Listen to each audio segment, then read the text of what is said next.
Harry said you're a legend. He exaggerates.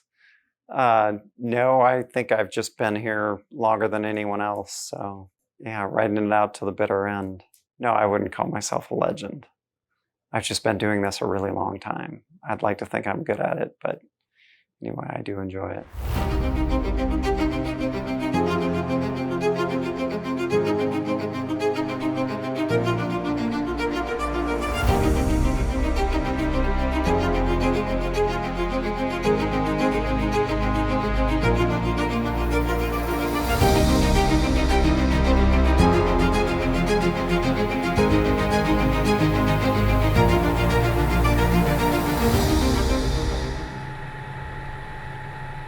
Boxer, go practice long swing man. 2. 3. 4. Boxer 2 is long swing man.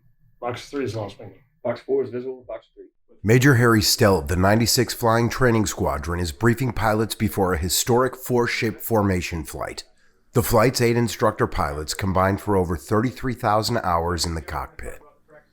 Lieutenant Colonel Kervin Waterman has 2 remaining flights after flying over 7,000 hours across 4 decades. After the brief, it's time for the guys to gear up. Any questions? With a delay at the step desk, let's talk about how Kervin got to where he is today.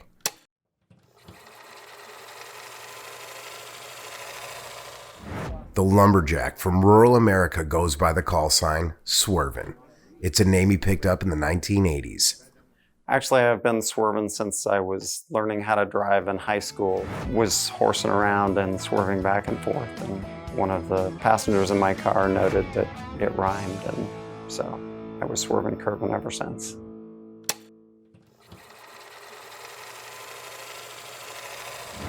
For Swervin, it all started with his father, Chuck, who served as a U.S. Air Force pilot for 26 years. During his career, he served 6 years on active duty and 20 years in the Guard. Chuck flew several fighter jets and completed 1 tour in Korea. Memories of childhood stay for the long haul, and for Swervin, growing up in Newport, Washington, a seed was planted in his mind early on. I'd always sort of thought it would be cool to be a pilot, because when I was a kid, my dad would fly over in a 101 Voodoo, call mom and say, have the kids out on the porch at 9:30, and so we'd get out there and he'd come ripping by with the afterburners on and wake up the neighborhood. Probably lower than he should have been. Chuck wanted his son to join the family logging business, but his mother Lois insisted Swervin use his brain and go to college.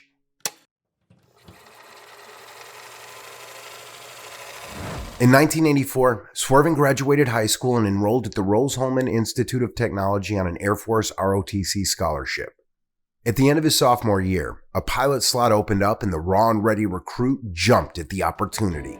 So when I got the opportunity to get my pilot slot, I was a little nervous, like not really confident that I'd be good at it, but I thought, well, I'll try it out. So once it worked out, then I thought it was a lot better than working for a living.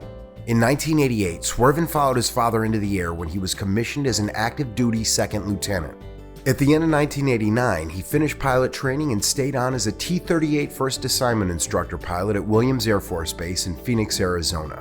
That was the best pilot training base, so that was a shame when they closed that. After flying over the skies of Arizona for 4 years, Swervin's next assignment landed him at Vance Air Force Base in Oklahoma as a T-38 instructor pilot. Then, in 1995, he moved into the bigger C-130 Hercules at Dyess Air Force Base in Abilene, Texas. After 3 years, Swervin returned to Vance, but this time, his life would change forever. I get the sponsor packet on my desk. I'm great, I gotta be a sponsor. Flipped it open, figured out who she was, got a hold of her that day. She was coming to Vance Air Force Base that weekend to just look around. I said, great, I'm your sponsor, I'll give you the sponsor packet. I showed her around the base, got to know her, but when she got back from pilot instructor training, then we started dating. I was the butt of many sponsor program jokes because the commander would say, if you really want to know how to be a good sponsor, talk to Swervin. Swervin learned his craft. He paid his dues and he began to make a name for himself. In 2001, Swervin and now-wife Janelle were hand-picked as initial cadre for the T-6 at Moody Air Force Base in Georgia. He served as a test pilot and instructor, while Janelle made history as the first female T6 instructor pilot. In 2003, Janelle retired from the Air Force. With their children, Emma and Christian, the Watermans arrived at Laughlin Air Force Base. After 20 years on active duty, he retired as a major in 2008 and thought about hanging up his flight suit. But there was a boxing bunny that challenged him.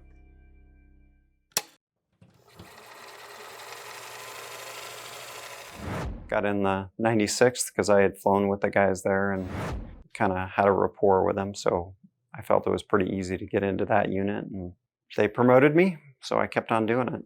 As a reservist, Swervin has been with the Boxing Bunnies for 12 years. Today, Swervin and Harry will be flying together for the 4-ship. Swervin never misses a detail, making his rounds and checking the T6.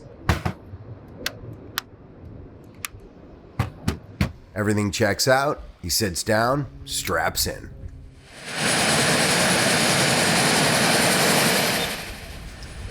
About time, I'm up.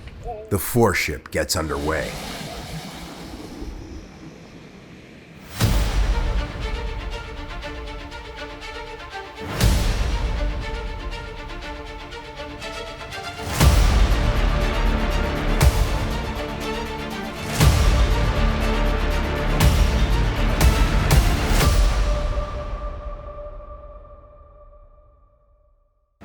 At the end of the 4-ship, the formation is flying together as one. Then, all of a sudden, Swervin's T6 pulls a hard left turn and splits off from the pack. In less than 24 hours, he must separate one last time. Swervin's final flight goes by just one name: the Finney Flight.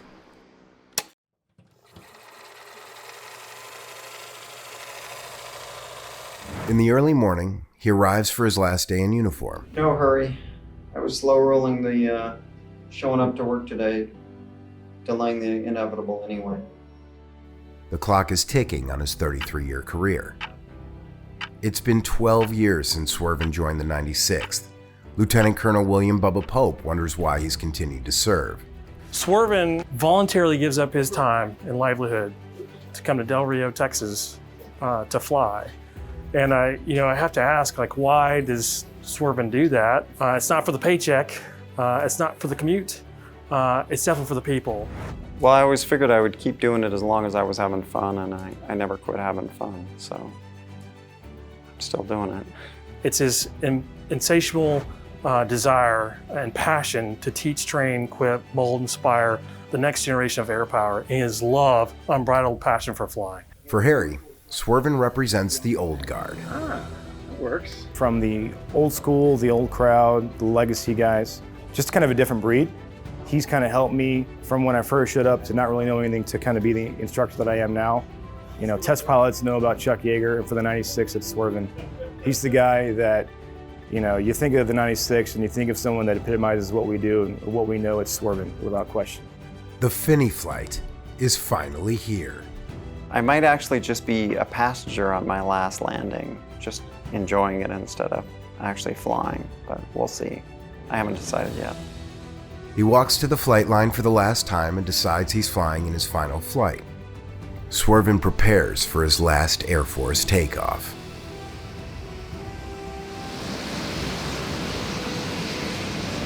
Back at headquarters, family and friends begin to pour in. Some former wingmen flew their own planes to get here. The 96th Commander, Lieutenant Colonel Vinny Dana, is getting ready for the celebration. The crowd all watches the sky. Swervin is in the distance, preparing to land. So when you land in your Finney flight, I think the biggest concern is don't screw anything up that is going to be in front of maybe hundreds of people. So make sure you taxi in, you shut down, you have your pin in your ejection seat and everything's safe. And then it's get everything out of your pockets, because as soon as you climb out of the airplane, you get sprayed down with champagne or fire extinguishers. So.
After the champagne hug, Swervin dries off and the party moves inside.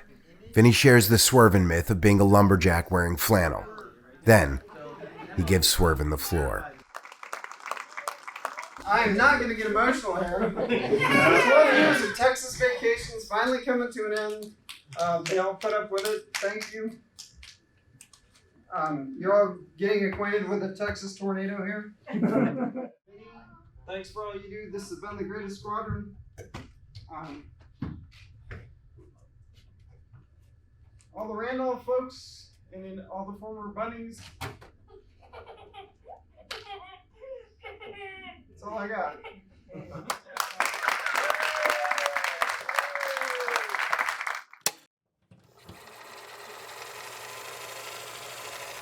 The book of Swervin is now closed. Given the chance, would he rewrite his book the same way? Oh yeah, I wouldn't change anything. Definitely had fun the whole way. Met a lot of really nice people that hopefully I'll be able to stay in touch with. I really enjoyed my flying career, and it's a sense of satisfaction teaching someone how to fly, and you kind of fly on through them as they continue their career. Swervin is proud of his path because he followed his heart at every turn.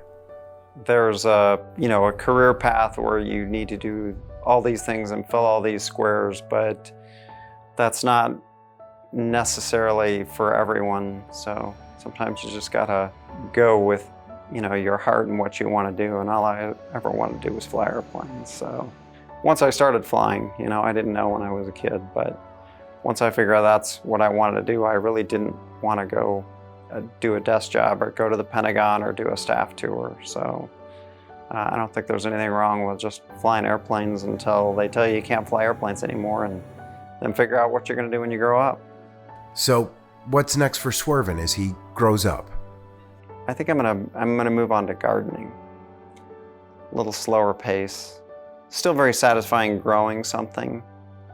So gonna start a vineyard.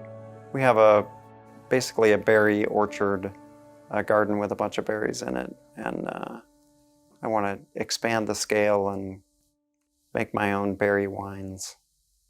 Would Swervin's dad be proud of his flying career? Maybe. I think my dad would be proud of the flying, but probably tell me that I need to work out in the woods more and log more. When I've been home, I haven't actually worked all that much with the family business. So in that respect, he would tell me to get to work. But I think he'd been proud of my flying for sure. And did Swervin use his brain as his mom wanted? Oh, I think so. I mean, to be really good at it, just flying the airplane is just a small portion of it. Being aware of everything that's going on around you, that's the part that takes brain power. So you're definitely, it's a smart person's game.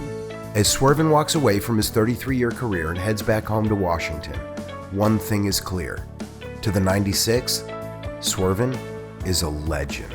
So when he's gone, it's we have some big shoes to fill, and we got a lot to pick up, and a lot of us have been trying to emulate what he does, and hopefully we can do that.